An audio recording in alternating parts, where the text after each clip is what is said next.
Computer होता क्या है, हम किस मशीन को कंप्यूटर बोलते हैं। अब आप ये सोच रहे होंगे कि जी आपने तो देखा हुआ है कंप्यूटर कैसा होता है। कंप्यूटर एक बड़ा सा बॉक्स है, उसके आगे स्क्रीन लगी होती है और हम उसमें गेम्स खेलते हैं बहुत सारी। हमने तो उसमें यूट्यूब भी बहुत ज़्यादा यूज़ किया है। आपको पता है कंप्यूटर कैसा होता है। तो मैं ये कैसे कह रहा हूँ कि हम किस मशीन को कंप्यूटर बोलते हैं। आपको पता है कि ये डिवाइस एक कंप्यूटर है, इसमें कोई शक नहीं है कि ये कंप्यूटर है। लेकिन मैं ये कह रहा हूँ कि हम किस मशीन को कंप्यूटर बोलते हैं, दिस इज़ द क्वेश्चन। क्योंकि हमारे इर्द गिर्द बेशुमार मशीनें हैं। हम अपने रूटीन लाइफ में कई तरह की मशीन्स का इस्तेमाल करते हैं। हम किसको कंप्यूटर बोलते हैं और किसको कंप्यूटर नहीं बोलते, आज हम अपनी इस वीडियो में अंडरस्टैंड करेंगे। तो सबसे पहले हम समझते हैं कंप्यूटर की डेफिनेशन क्या है, क्योंकि डेफिनेशन ही हमें बताएगी कि कंप्यूटर क्या है। तो computer is an electronic device और अ प्रोग्रामेबल मशीन। बेटा इस बात को आप ध्यान से जहन में रखिएगा कि ये एक मशीन है। इसीलिए तो मैंने बताया आपको कि कौन सी मशीन को कंप्यूटर बोलते हैं। ऐसी क्या ख़ास बात है मशीन के अंदर कि हम उसको कंप्यूटर बोल रहे हैं। तो उसकी कुछ प्रॉपर्टीज़ हैं। दो प्रॉपर्टीज़ कौन सी हैं, एक तो वो इलेक्ट्रॉनिक डिवाइस होनी चाहिए और दूसरी वो प्रोग्रामेबल होनी चाहिए। या तो प्रोग्रामेबल हो या वो इलेक्ट्रॉनिक डिवाइस हो। तो नॉर्मली इलेक्ट्रॉनिक डिवाइसेस ही प्रोग्रामेबल होती हैं, हम उसको कंप्यूटर बोलते हैं। जो इलेक्ट्रॉनिक भी होती है या फिर वो प्रोग्रामेबल होती है। और इसके कुछ फंक्शंस हैं, हम इनको डिटेल में देखेंगे। सबसे पहला हम डेफिनेशन देखते हैं, इट टेक्स इनपुट।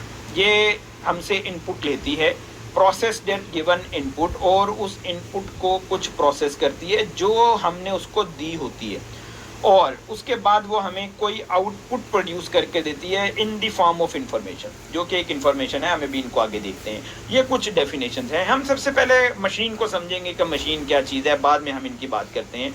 ये तीन ऑप्शन तो हर मशीन के अंदर ही होती हैं। वो कौन कौन सी हैं? इनपुट, प्रोसेस करना और आउटपुट देना। सबसे पहले हम समझते हैं कि हम किस मशीन को कंप्यूटर बोलते हैं। हम अपनी रूटीन लाइफ में बहुत सारी मशीन्स का इस्तेमाल करते हैं। जैसे आपके सामने ये एक वॉशिंग मशीन है। हमारे पास वॉशिंग मशीन दो तरह की है। मैं जैसे आपको बताता हूँ, मैं ये कहता हूँ कि एक वॉशिंग मशीन है हमारे पास मैनुअल। एक वॉशिंग मशीन आप लोग मैनुअल इस्तेमाल करते हैं और एक होती है ऑटोमेटिक। ये जो मैनुअल वॉशिंग मशीन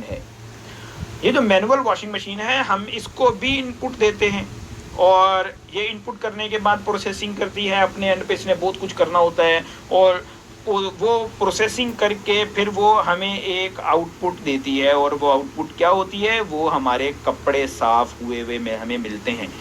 और अगर हमें वो आउटपुट ठीक ना मिले तो हम ये कहते हैं कि वो आउटपुट करेक्टेड नहीं है। अब हम आगे समझते हैं। ये जो ऑटोमेटिक मशीन होती है, इसके अंदर ऐसी क्या ख़ास बात है? ऑटोमेटिक मशीन का मतलब इसके अंदर एक प्रोसेसर लगा होता है, यानी एक ऐसी मशीन जिसके अंदर आप सब कुछ इसको प्रोवाइड करेंगे और उसके बाद भूल जाएंगे। ये कुछ देर अपना काम करती रहेगी और काम करने के बाद आपको साफ़ सुथरे कपड़े बिल्कुल सूखे हुए आपको रिटर्न कर देती है। तो ऐसा इसमें क्या लगा हुआ है कि हम इसको ऑटोमेटिक बोलते हैं? तो इसी के अंदर वो प्रोग्राम है जो इसको प्रोसेस करवा रहा है।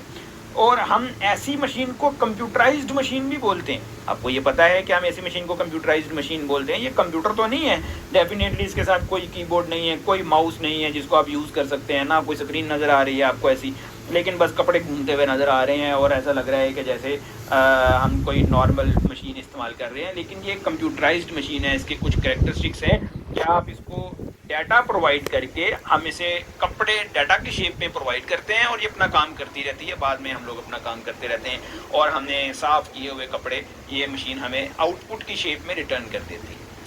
बिल्कुल इसी तरह हमारे पास कुछ और भी डिवाइसेस हैं, हम वो भी समझते हैं।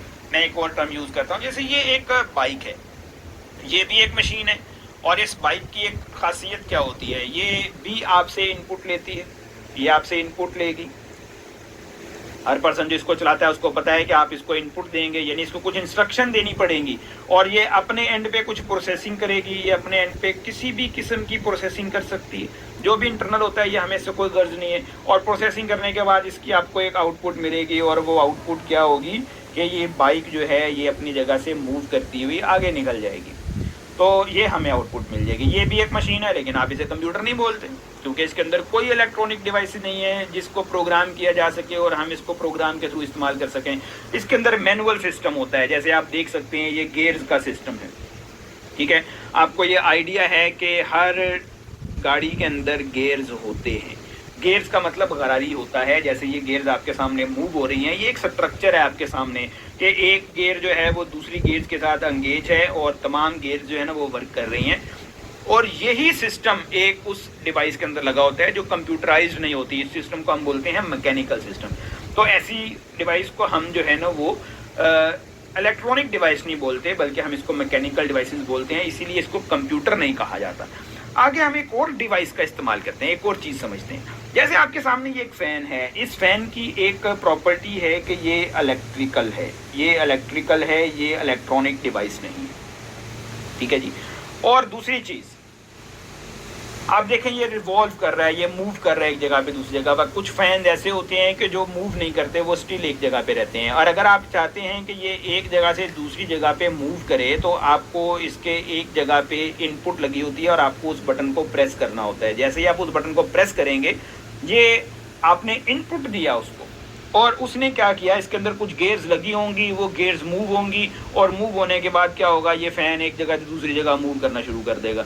और जैसे कि आपको पता है कि आपने इसको इनपुट दी, इसने अपने एंड पे प्रोसेसिंग की और आपको आउटपुट क्या दी है, आपकी आउटपुट ये है, आप ये चाहते हैं कि ये मूव करना शुरू कर दे।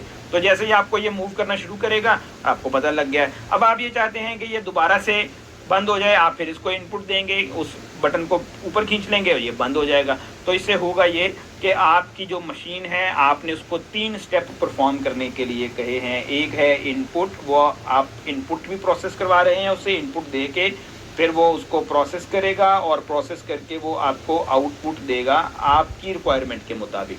तो ये तीनों करैक्टरिस्टिक्स इस मशीन के भी हैं, लेकिन हम इसको कंप्यूटर नहीं बोलते। हम कंप्यूटर किसको बोलते हैं, जो इलेक्ट्रॉनिक हो और प्रोग्रामेबल हो। जो प्रोग्रामेबल होगा, इलेक्ट्रॉनिक डिवाइस होंगी, हम उसी को कंप्यूटर बोलेंगे। जैसे कि हम रूटीन में डिवाइसेस का इस्तेमाल करते हैं। मैं आपको बताता हूँ कुछ पॉइंट, जैसे कि आपको आइडिया है आपके घरों में एसी लगे होते हैं और उन एसीज़ को उन एसी के अंदर भी कुछ प्रोसेसर लगे होते हैं, वो प्रोग्राम्ड होते हैं। कैसे प्रोग्राम होते हैं, आप रिमोट प्रेस करते हैं, आप कहते हैं कि जी आधे घंटे के बाद बंद हो जाए, ठीक है ना। आपसे 30 मिनट का टाइम दे दिया कि ये 30 मिनट के बाद ऑटोमेटिकली क्लोज हो जाए। भाई कौन सी ऐसी चीज़ उसके अंदर लगी हुई है जो ऑटोमेटिकली इसको क्लोज कर रही है। आप इस फैन को नहीं कह सकते कि ये 10 मिनट के बाद मूव होना बंद हो जाए, ऐसा हो ही नहीं सकता, हमें खुद करना पड़ेगा। लेकिन आप उस एसी में देखें, उसके अंदर ऐसी चीज़ें, ऐसी डिवाइसेस लगाई गई हैं कि आप चाहें तो उसको 30 मिनट के बाद, 1 आवर के बाद, 1 आवर 30 मिनट के बाद आप चाहें तो उसको खुद ब खुद बंद कर सकते हैं। फिर आप ये भी हो सकता है कि आप बंद करके सो गए हैं और आप चाहते हैं कि ये 4 घंटे के बाद, 4 आवर्स के बाद ये ऑटोमेटिकली ऑन हो जाए। तो भाई कौन सी ऐसी चीज़ है उसके अंदर लगी हुई जो उसको ऑटोमेटिकली ऑन कर रही है। तो बेटा उसके अंदर एक प्रोसेसर लगा हुआ है जो ये देख रहा है कि टाइम इंटरवल क्या चल रहा है। उसके अंदर ये प्रोसेसिंग हो रही है, हमने उसको इनपुट दी है और वो मशीन खुद कभी कुछ नहीं करेगी। आप चलता है, आप देखें सर्दियों में एसी बंद होते हैं, आप कभी भी चल देखें वो नहीं काम करेगा। ये तो नहीं हो सकता कि आप सोए हुए खुद ब खुद ही चलना शुरू हो जाए, ठीक है ना। ये तो डर जाएंगे हम कि ये क्या हो गया। तो इसका मतलब ये हुआ कि जो एसी है ना, हम उसको भी कंप्यूटराइज्ड एसी कह सकते हैं अगर उसके अंदर ये फैसिलिटीज़ अवेलेबल हैं तो। अगर ऐसी फैसिलिटीज़ अवेलेबल हैं, पुराने जो एसी होते थे, जो विंडो एसी लगाए करते थे, उनके अंदर ऐसी कोई फैसिलिटी नहीं थी। हम इसलिए उसको कंप्यूटराइज्ड एसी नहीं कहते। आजकल तो एसी के अंदर हमें, आपको पता है कि वाईफाई भी आ चुका है। आप कहीं भी हों, आउट ऑफ द होम भी हों, आप तब भी किसी भी जगह पे बैठे बैठे ऐप से अपने घर वाले एसी को क्लोज कर सकते हैं, बंद कर सकते हैं। तो ये कौन सी चीज़ उसको कवर कर रही है, ये वही कंप्यूटराइज्ड सिस्टम है जो उस एसी के अंदर लगा हुआ है। हम उसको प्रॉपर कंप्यूटर तो नहीं बोलते, लेकिन हम इन डिवाइसेस को भी कंप्यूटराइज्ड बोलते हैं। तो ये बात ध्यान में रखिएगा, कंप्यूटर सिर्फ वो चीज़ नहीं है जहाँ पे आप बैठ के यूट्यूब देख सकें या आप बैठ के फेसबुक देख सकें या आप बैठ के कोई गेम खेल सकें, सिर्फ वही कंप्यूटर नहीं होता। हम हर उस मशीन को कंप्यूटर बोलते हैं, हर उस मशीन को कंप्यूटर कह सकते हैं जो कंप्यूटराइज्ड तरीके से काम करती है। तो ये बात हमें यहाँ पे क्लियर होती है। अब ये हमें, मेरा ख्याल है कि आपको ये आइडिया हो चुका होगा कि एक मशीन क्या होती है। तो नेक्स्ट वीडियो में हम इंशाल्लाह ये समझेंगे कि आपने एक कंप्यूटर जो है वो कौन कौन से फंक्शंस परफॉर्म कर सकता है, एक कंप्यूटर के फंक्शंस कितने होते हैं। तो नेक्स्ट वीडियो में हम ये समझेंगे। और एक इम्पोर्टेंट बात इनमें रखिएगा कि व्हाट इज़ कंप्यूटर, एक बहुत ही इंपॉर्टेंट शॉर्ट क्वेश्चन है, इसको अच्छे तरीके से प्रिपेयर करना है। सिर्फ डेफिनेशन आप याद नहीं करेंगे, आपको कुछ 2-3 पॉइंट्स और भी याद रखने हैं कि इसके फंक्शंस क्या होते हैं, वो भी आपको नाम याद रखने हैं। वो हम इंशाल्लाह अपने नेक्स्ट जो टॉपिक है उसमें स्टडी करते हैं।